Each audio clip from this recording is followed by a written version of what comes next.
الحمد لله نحمده ونستعينه ونستغفره ونؤمن به ونتوكل عليه ونعوذ بالله من شرور أنفسنا ومن سيئات أعمالنا من يهده الله فلا مضل له ومن يضلله فلا هادي له ونشهد أن لا إله إلا الله وحده لا شريك له ونشهد أن سيدنا ومولانا محمدا عبده ورسوله صلى الله تبارك وتعالى عليه وعلى آله وصحبه وسلم تسليما كثيرا أما بعد فأعوذ بالله من الشيطان الرجيم بسم الله الرحمن الرحيم وقضى ربك ألا تعبدوا إلا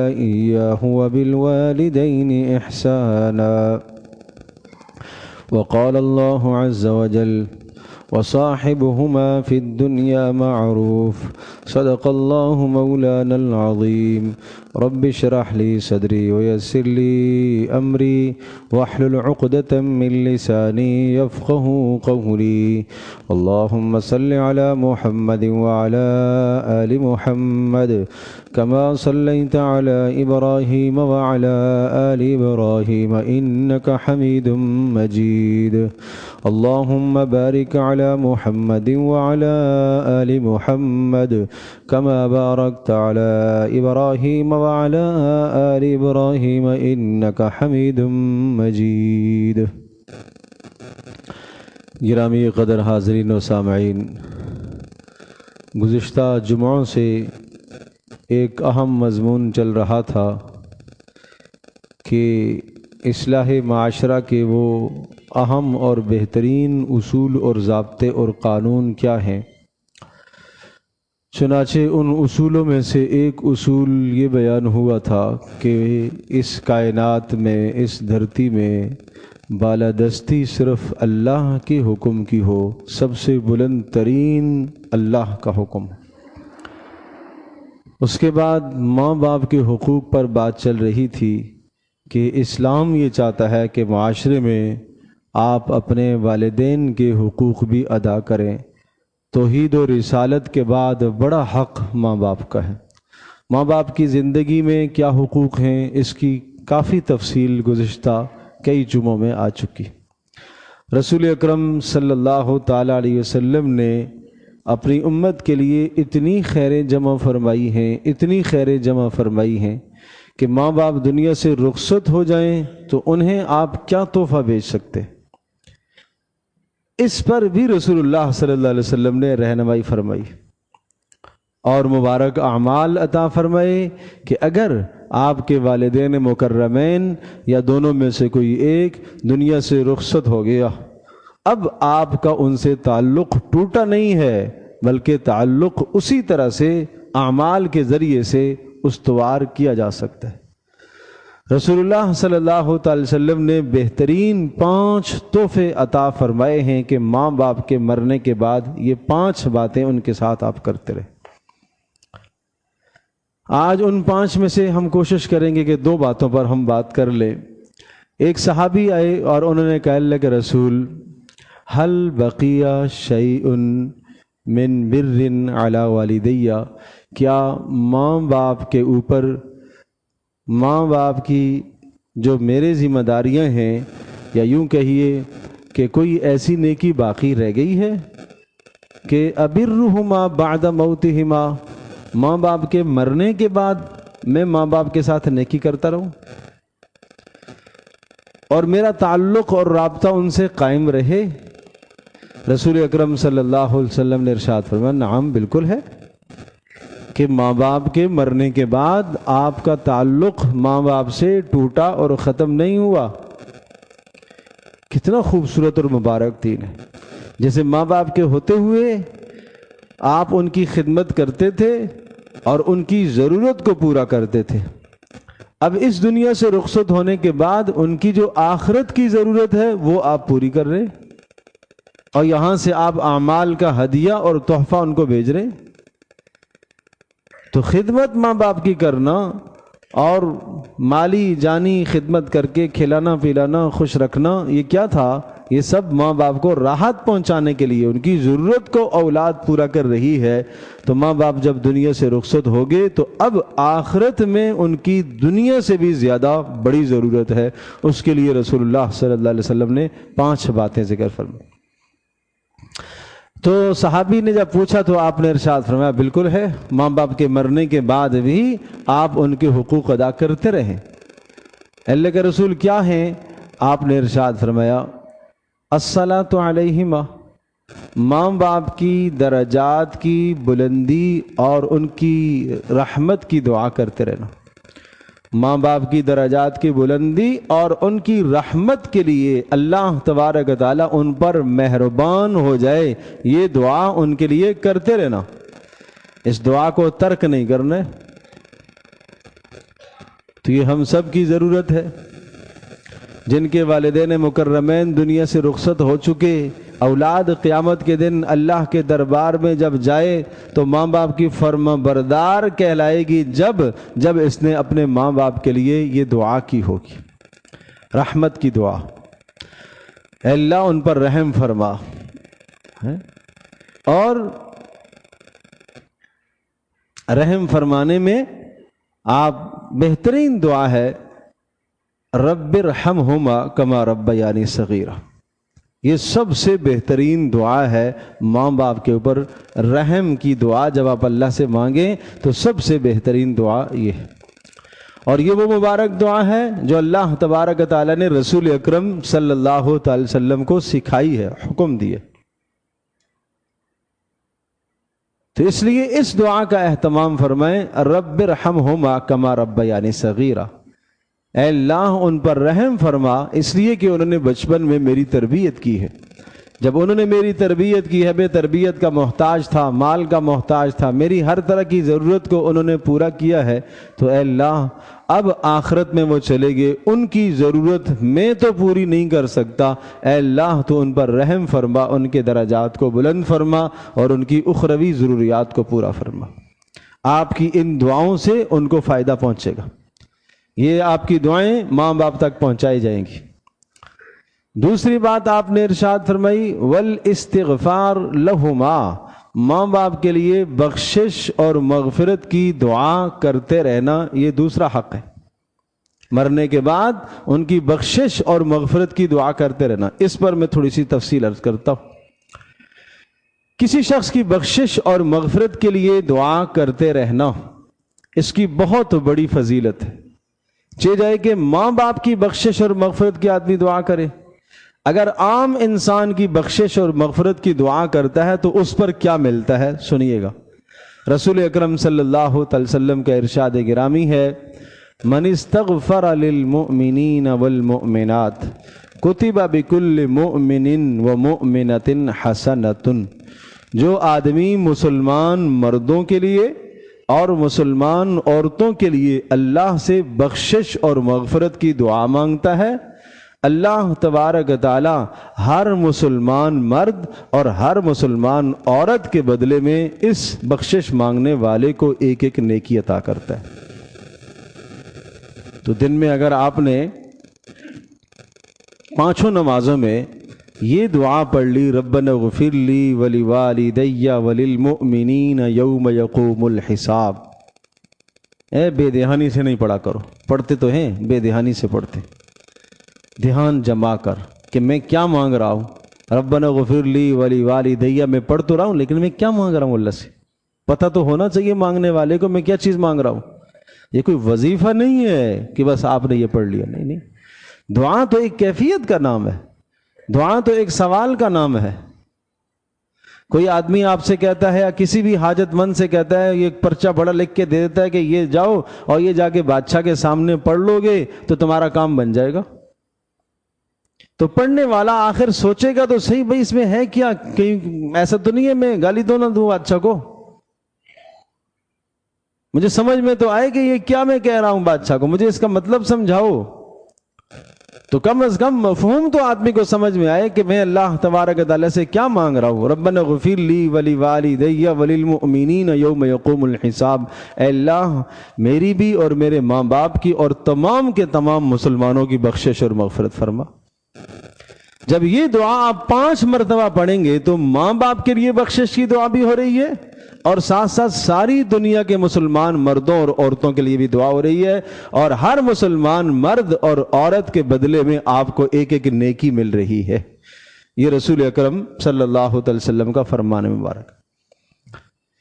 اور 2 فائدے سنیے, بڑے اہم 2 فائدے, اور وہ 2 ایسے مبارک فائدے ہیں ہر آدمی کو ان کی ضرورت ہے. آج ہم رسول اللہ صلی اللہ تعالی علیہ وسلم کی تعلیمات سے بہت پیچھے چلے گئے, ناواقفی ہے, معلوم نہیں ہے, لیکن اب معلوم ہونے کے بعد یاد بھی رکھنا چاہیے, اہتمام بھی کرنا چاہیے.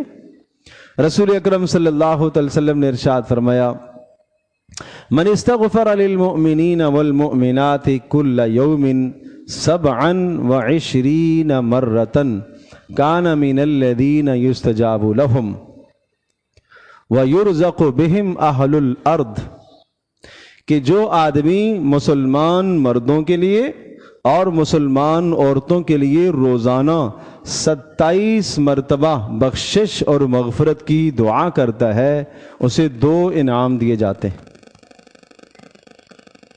کتنے انعام؟ 2. کیا انعام؟ پہلا انعام اسے یہ ملتا ہے کہ اللہ تبارک و تعالی ان مسلمانوں کی بخشش اور مغفرت کی دعا کرنے کی وجہ سے اس کی دعا کو قبول کرتے ہیں. یہ مستجاب الدعوات بنتا ہے, اس کی دعا قبول ہونے لگتی ہے. دوسرا کیا فائدہ ہے؟ دوسرا فائدہ یہ ہے کہ اس کی وجہ سے اللہ تبارک و تعالی زمین والوں کو رزق دیتا ہے. تو گویا کہ 2 حدیثوں میں 3 فائدے ہو گئے سارے مسلمانوں کے لیے. جب آپ بخشش کی دعا کریں گے, ایک فائدہ تو یہ ہوا کہ ہر مسلمان مرد اور عورت کے بدلے میں اس دعا کرنے والے کو ایک ایک نیکی ملتی ہے. نمبر 2, اس کی دعائیں قبول ہوتی ہیں. نمبر 3, اس کی وجہ سے رزق میں وسعت ہوتی ہے, اس کی وجہ سے زمین والوں کو رزق دیا جاتا ہے, رزق کی فراوانیاں ہوتی ہیں. تو مجھے آپ یہ بتائیے کہ اگر آج رزق کی تنگی میں تو ہر کوئی مبتلا ہے, ہر آدمی اس سلسلے میں پریشان ہے. دیگر وظائف کی جگہ پر اور دیگر وظائف اور دیگر اعمال کے ساتھ ساتھ یہ مبارک عمل بھی اگر ہم اپنی زندگی میں لے کر آئیں اور رسول اکرم صلی اللہ علیہ وسلم کی اس حدیث پر ایمان اور یقین ہو کہ پیارے نبی صلی اللہ علیہ وسلم نے بتلایا کہ مسلمان مردوں اور عورتوں کے لیے جو روزانہ 27 مرتبہ بخشش کی دعا کرتا ہے اس کو 2 عظیم انعام ملیں گے. ایک انعام کہ اس کی ہر دعا قبول ہوگی, اور دوسرا انعام کہ اس کی وجہ سے اللہ پاک رزق وسیع کر دے گا. کتنا بڑا اجر ہے, سبحان اللہ. اگر دنیا کا کوئی بھی اجر نہ ملتا تب بھی ہمارے ذمہ لازم ہے کہ ہم رسول اکرم صلی اللہ علیہ وسلم کی اتباع اور پیروی کریں. لیکن پیارے نبی صلی اللہ علیہ وسلم کے بتلائے ہوئے اعمال, اس میں آخرت کے فائدے تو ہیں ہی ہیں, دنیا کے بھی بے شمار فائدے, دنیا میں بھی محرومی نہیں ہے. نقد اللہ تبارک و تعالی فائدہ عطا کرتا ہے. اب یہ ذہن نشین کریے گا کہ 27 مرتبہ مسلمان مردوں اور عورتوں کے لیے بخشش کی دعا کرنے سے یہ 2 فضیلتیں, اتنے بڑے انعام کیوں دیے جاتے ہیں؟ یہ اس لیے دیے جاتے ہیں کہ دنیا میں چلتے ہوئے اگر آپ کسی انسان کی حاجت کو پورا کرتے ہیں, ضرورت مند ہے, اس کی آپ نے مالی ضرورت کو پورا کیا, اس کو آپ نے جسمانی ضرورت کو, اس کی ضرورت کو پورا کیا, اسی قسم کی اور بھی کوئی آپ نے اس کی ضرورت کو پورا کیا, تو آپ نے بڑا نفع کمایا. یہ تو کسی آدمی کی دنیا کی ضرورت کو آپ نے پورا کیا. آپ نے اپنے مسلمان بھائی کی بخشش اور مغفرت کی جو دعا کی ہے, اس کا مطلب یہ ہوا کہ آپ نے اس کی آخرت کی ضرورت کو پورا کیا. اس کا مطلب ہے اے اللہ اس کے گناہوں کو معاف فرما دے.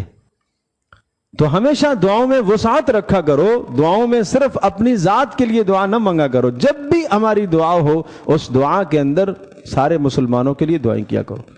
وہ علیحدہ بات ہے کہ کوئی چیز ایک ایسی ہوتی ہے کہ انسان اپنی ذات کے لیے بھی مانگتا ہے, منع نہیں, لیکن کم از کم اپنی ایسی دعائیں ضرور ہونی چاہیے کہ جن میں عمومی سب مسلمانوں کے لیے دعائیں کی جائے.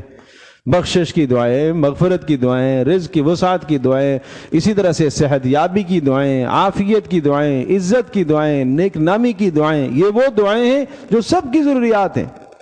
اس میں بخل ہرگز نہیں کرنا چاہیے. اپنے رشتہ داروں کے، اعزاء اقربا کے، جن کے جانتے ہو، نام لے لے کر دعا کرنی چاہیے. نام لے کر دعا کرنے سے دعا قبول ہوتی ہے. حدیث پاک میں آتا ہے کہ جب کوئی آدمی کسی غائب کے لیے دعا کرتا ہے جو یہاں موجود نہیں ہے تو دو باتیں ہوتی ہیں. نمبر ایک، اللہ تبارک تعالیٰ غائب کی دعا غائب کے لیے قبول کرتا ہے، رد نہیں فرماتا. اس لیے کہ رات کی تاریکی میں اپنے کسی عزیز مسلمان کے لیے دعا کرتا ہے تو یہاں کون سی ریاکاری ہے؟ یہ تو اللہ دیکھ رہا ہے، اللہ ہی سن رہا ہے. اس لیے اس میں اخلاص زیادہ ہے. دوسری بات کیا ہے کہ جب یہ اپنے کسی مسلمان بھائی کے لیے دعا کرتا ہے تو ایک فرشتہ اس موقع پر مقرر ہوتا ہے جو یہ کہتا ہے، اے اللہ یہ جو اس نے اپنے مسلمان بھائی کے لیے مانگا، اے اللہ یہ اسے بھی عطا فرما. تو کتنی بڑی بات ہے، کتنی بڑی بات ہے. رسول اکرم صلی اللہ علیہ وسلم ایسا مبارک دین لے کر آئے. حضرت ابراہیم علیہ السلام کی دعا ہے، ربنا غفر لی ولی والدی وللمؤمنین یوم یقوم الحساب. نوح علیہ السلام کی دعا ہے، ربنا غفر لی ولی والدی ولمن دخل بیتی مؤمنا وللمؤمنین والمؤمنات. ابراہیم علیہ السلام نے بھی سارے مسلمانوں کو شریک فرمایا اپنی دعا میں، اور نوح علیہ السلام نے بھی اپنی دعا میں سب کے سب مسلمانوں کو شریک فرمایا. تو ہم بھی اپنی دعاؤں میں سب کو شریک کیا کرے. رسول اکرم صلی اللہ تعالی علیہ وسلم ایک مرتبہ تشریف فرما تھے.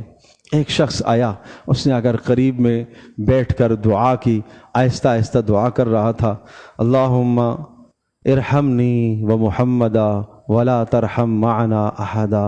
اے اللہ میرے اوپر اور محمد صلی اللہ علیہ وسلم پر رحم فرما، ہمارے ساتھ کسی اور پر رحم نہیں کرنا، رحم میں کسی اور کو شریک نہیں کرنا. رسول اللہ صلی اللہ علیہ وسلم نے یہ لفظ سن لیا. آپ نے فرمایا لقد حجرت واسعا، وسیع چیز کی، وسعت والی چیز کو آپ نے کیوں محدود کر دیا اپنے میں اور میرے میں؟ آپ یہ کیوں نہیں کہتے ہو کہ سب مومنوں پر رحمت فرما؟ کوئی اللہ کی رحمت کم تو نہیں ہو جائے گی؟ سب مومنوں پر رحمت اور بخشش کی دعا کرنے سے سب کی مغفرت ہو جائے گی. اللہ کی رحمت میں، بخشش میں، مغفرت میں کوئی کمی نہیں ہوگی. تو بات یہ عرض کر رہا تھا کہ دو خوبصورت تحفے ماں باپ کے مرنے کے بعد. نمبر ایک، ان کے لیے درجات کی بلندی کی دعا کرنا، اور نمبر دو، ان کی بخشش کی دعائیں کرتے رہنا. بخشش کی دعائوں کے اندر یا درجات کی بلندی کے لیے پھر اس میں چند اعمال عرض کرتا ہوں. یہ جو ہم ایصال ثواب کرتے ہیں، ایصال ثواب کا معنی ہے ثواب کا پہنچانا. ایصال ثواب، ثواب کا پہنچانا، اپنے مرحومین تک ثواب کا پہنچانا. تو بہت اچھی طرح سے یہ بات ذہن نشین فرمائیے گا. ایصال ثواب، اپنے مرحومین تک ثواب کا پہنچانا، ایک ہے آپ کا اپنے والد محترم کی خدمت کرنا، اور ایک ہے کوئی دور کا آدمی جس کا آپ کے والد سے کوئی تعلق نہ ہو، تھوڑی سی جان پہچان ہے، وہ ہے آپ کے والد کی خدمت کرے. تو یقیناً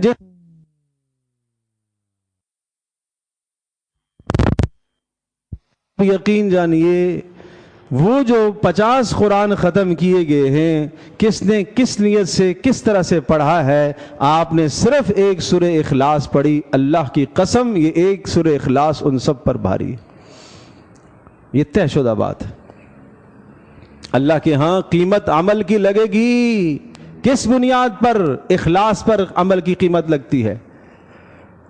مجھے آپ یہ بتائیے گا، ایک مٹھی میں اگر میں جو یا گندم لوں گا تو کتنے آئیں گے بھائی؟ کوئی بڑا کسی کا ہاتھ ہو تو کتنا آئے گا بھائی؟ پاؤ آئے گی، آدھا کلو آئے گی. چلو آدھا کلو آپ لگا لو مثال کے طور پر، کتنے جو اس میں آئیں گے؟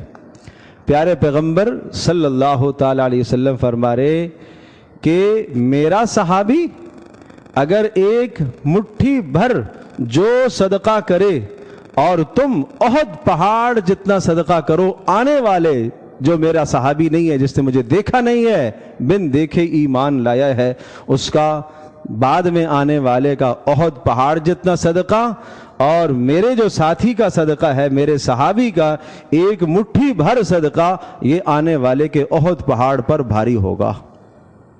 ایک مٹھی جو کا صدقہ یہ اس احد پہاڑ کے صدقے پر کیا ہوگا؟ بھاری ہوگا۔ کیوں؟ یہ زیادہ وزنی ہے۔ صحابی کا عمل زیادہ وزنی ہے۔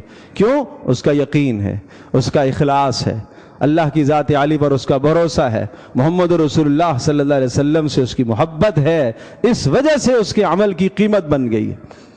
تو میرے عزیز دوستو اور بزرگوں، عمل میں قیمت پیدا ہوتی ہے، طاقت پیدا ہوتی ہے، جان پیدا ہوتی ہے، وزن پیدا ہوتا ہے عمل میں، کس پر؟ اخلاص کی وجہ سے۔ اور جو اخلاص اور جو درد بیٹے کو ہے، بیٹی کو ہے، بیوی کو ہے، وہ کسی دوسرے کو نہیں ہو سکتا۔ یہ فطرت ہے، نہیں ہو سکتا۔ آپ جانتے ہیں کہ کیوں جنازہ پڑھانے کا حکم ہے؟ کون جنازہ پڑھائے؟ وارث پڑھائے۔ پہلا حق ہے، بڑا حق ہے، وارث جنازہ پڑھائے۔ اگر پڑھا سکتا ہے تو وارث جنازہ پڑھائے۔ کیوں؟ جب وہ یوں پڑھے گا اللہم اغفر لحینا، تو اس کا درد ہوگا، اے اللہ ہمارے زندوں کی، ہمارے مردوں کی، ہمارے عزیز کی بخشش کر دے۔ وہ چاہے گا بخشش کا ہو جانا، وہ جو دل سے پڑے گا، اندر سے جو دعا نکلے گی وہ اثر رکھے گی، اور وہ سیدھی اللہ کے عرش کے پاس پہنچے گی، جس کے دعا اور اللہ پاک کے پاس پہنچنے کے بیچ میں کوئی حائل واقع نہیں ہوگا۔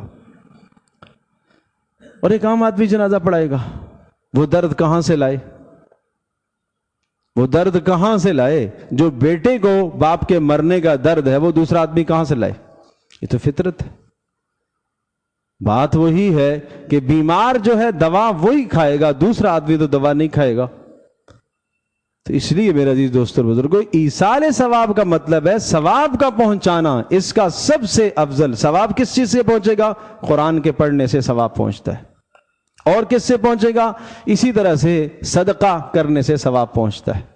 اسی طرح سے نماز نفلی، فرض نہیں، نفلی نماز پڑھنے سے، نفل نماز ادا کرنے سے ثواب پہنچتا ہے۔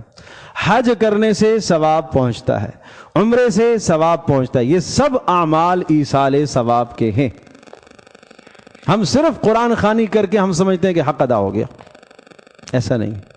یہ سب کے سب اعمال جو میں نے گنوائے ہیں، یہ سب کے سب اعمال ایصال ثواب کے ہیں۔ اب ایک روایت سناتا ہوں۔ سعد بن عبادہ رضی اللہ تعالی عنہ، انہوں نے کہا اللہ کے رسول، میری ماں کا انتقال ہو گیا، تو کیا میں اپنی والدہ کے لیے صدقہ کوئی کروں تو پہنچے گا؟ جی بالکل پہنچے گا۔ انہوں نے پوچھا اللہ کے رسول سب سے افضل صدقہ مجھے بتائیے، کون سا صدقہ ہے میں اپنی والدہ کے لیے کروں تو انہیں پہنچے گا؟ رسول اللہ صلی اللہ علیہ وسلم نے ارشاد فرمایا، سب سے افضل صدقہ جو ماں کو پہنچے گا وہ پانی ہے۔ وہ کیا ہے؟ پانی۔ سعد بن عبادہ رضی اللہ تعالی عنہ نے ایک کنواں کھدوا دیا، اپنے ماں کے ایصال ثواب کے لیے ایک کنواں کھدوا دیا کہ یہ میری ماں کے لیے ایصال ثواب ہے۔ یوں ایصال ثواب صحابہ کیا کرتے تھے، نبی علیہ الصلوۃ والسلام سے پوچھ کے کیا کرتے تھے۔ معلوم یہ ہوا کہ وہ عمل جو ایک عرصے تک جاری رہے اور جس سے لوگوں کو خیر پہنچتی رہے، لوگوں کو نفع پہنچتا رہے، وہ ہے اصل ایصال ثواب۔ وہ تا دیر ہے، دیر پا ہے، جب تک لوگ اس سے پانی پیتے رہیں گے، حاصل کرتے رہیں گے، ماں کو ثواب پہنچتا رہے گا۔ اسی طرح سے کسی نے کوئی مسجد بنوا لی، یہ تا زندگی ہے۔ کسی نے کوئی مدرسے کی تعمیر کر دی، یہ تا زندگی ہے۔ کوئی اسی طرح سے کسی نے نہر کھدوا دی، کوئی کنواں کھدوا دیا، کوئی جناب ہینڈ پمپ لگا دیا، کوئی بھی ایسا ذریعہ کیا جس کے ذریعے سے لوگوں کو خیر پہنچے، فائدہ پہنچے، اور اس میں وہ نیت کر رہا یا اللہ اس کا ثواب میری ماں کے نامہ اعمال تک پہنچا تو وہ ثواب پہنچے گا۔ اور یہ ہو اللہ کی رضا کے لیے، یہ ہو اللہ کی رضا کے لیے، اور یہ ہو سنت کے مطابق۔ یہ دو شرطیں ہوں گی تو عمل قبول ہوگا، ورنہ نہیں قبول ہوگا۔ رضا اللہ کی، طریقہ رسول اللہ صلی اللہ علیہ وسلم کا، یہ دونوں چیزیں ہوں گی تو عمل پہنچے گا، ورنہ نہیں پہنچے گا۔ اس کے بغیر آپ کرتے رہیں، نمود و نمائش کے لیے ایک آدمی کر رہا ہے تاکہ پتہ چلے واقعتاً اس نے باپ کے مرنے کے بعد اس کو بڑا درد ہے، اس نے جناب اتنی اتنی دیگیں پکا کے کھلا دیں، سب کو جمع کیا کھلا دیں۔ اللہ کے بندو، اخلاص جو نیت دل کے اندر ہوگی اس پر عمل قبول ہوگا۔ اور ایسے صدقات پوشیدہ کر کے دیا کرو، چھپ کے دیا کرو۔ زکوٰۃ کے مال میں علی الاعلان حکم ہے، سب کے سامنے دو تاکہ سب کو ترغیب ہو۔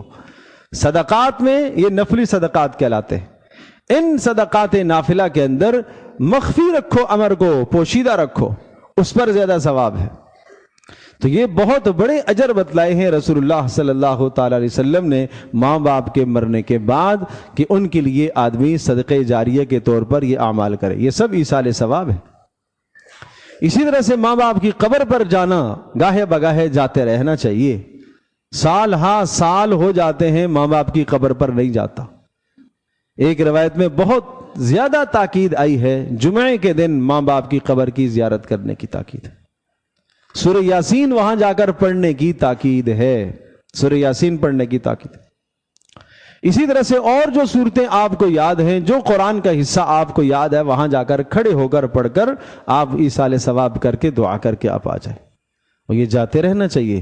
ویسے بھی قبرستان کے اندر جانا، قبروں کی زیارت کرنے کا کیا فائدہ بتلایا؟ آپ علیہ الصلوۃ والسلام نے ارشاد فرمایا، ایسا کرنے سے دنیا کی بے رغبتی تمہارے دل میں پیدا ہوگی اور تمہیں آخرت یاد آئے گی، اور تم وہاں جا کے جو استغفار کرو گے، اللہ تبارک و تعالیٰ اس استغفار کی برکت سے ان مردوں کی بخشش کرے گا۔ خود پیارے پیغمبر صلی اللہ تعالی علیہ وسلم بقیع میں تشریف لے جایا کرتے تھے، اپنے اصحاب کے لیے آپ استغفار کرنے کے لیے، بخشش اور رحمت اور مغفرت کی دعا کرنے کے لیے تشریف لے جایا کرتے تھے۔ اور رسول اللہ صلی اللہ تعالی علیہ وسلم کی زندگی کا وہ ایک آخر کا عمل ہے کہ پیارے نبی صلی اللہ تعالی علیہ وسلم رات کو تشریف لے گئے تھے، وہاں سے واپسی پر حضرت صلی اللہ تعالی وسلم کی بیماری شروع ہو گئی تھی۔ بدھ کا دن تھا، پیارے نبی صلی اللہ تعالی علیہ وسلم واپس آ رہے تھے تو راستے میں آپ علیہ السلام کو تکلیف شروع ہو گئی، بخار شروع ہوا، سر میں درد ہونا شروع ہوا، اور پھر یہی حضرت صلی اللہ تعالی علیہ وسلم کی مرض وفات تھی۔ تو کہنے کا مقصد یہ ہے کہ پیارے نبی صلی اللہ علیہ وسلم کا یہ عمل ہے، لیکن میں پھر عرض کروں گا کہ یہ عمل عند اللہ قبول ہوگا، سنت کے مطابق آپ کریں گے تو قبول ہے، سنت سے ہٹ کر ہوگا اللہ کے یہاں قبول نہیں ہے۔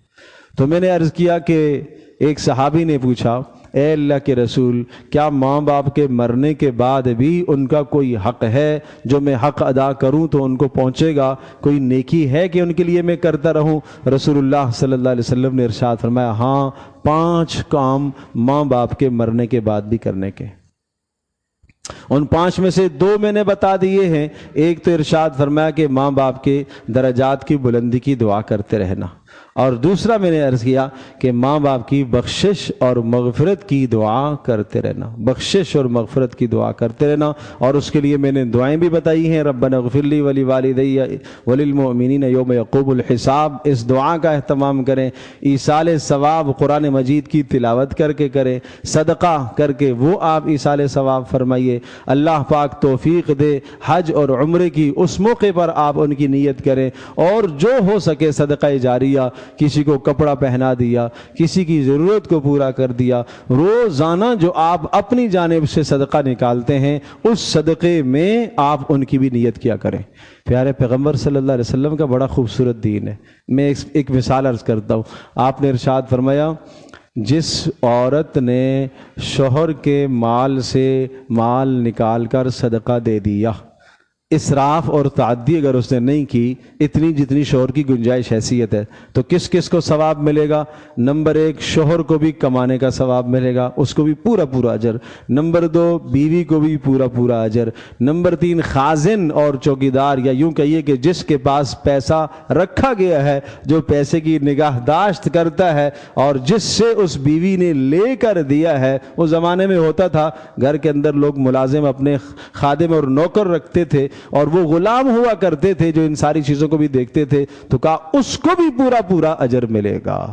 تو رسول اللہ صلی اللہ علیہ وسلم کا ایسا مبارک دین ہے، جب آپ ایصال ثواب فرمائیں گے اپنے آپ کو بھی ثواب ملے گا، ماں باپ کو بھی ملے گا، جتنے لوگ اس میں شریک ہوں گے، اور جن جن کے لیے آپ نے دعائیں کی ہیں، جن جن کو آپ نے اپنی دعاؤں میں شریک کیا ہے، مانا یہ آپ نے کہا کہ اے اللہ سب مسلمان مردوں کی عورتوں کی بخشش فرما اور میرے ماں باپ کی بخشش فرما، تو اس کا کیا ہے، ہر مسلمان مرد اور عورت کے بدلے میں آپ کو ایک ایک نیکی ملے گی۔ اور کیا ملے گا؟ آپ مستجاب الدعوات کہلاؤ گے، اور کیا ہوگا؟ آپ کی وجہ سے اللہ پاک رزق وسیع فرما دے گا۔ تو یہ کتنی خوبصورت نعمتیں ہیں، ان پر عمل کرنے کی کوشش فرمائیں، اور بقیہ 3 چیزیں انشاءاللہ زندگی رہی تو آئندہ جمعے میں ہم عرض کریں گے۔ وآخر دعوانا الحمدللہ۔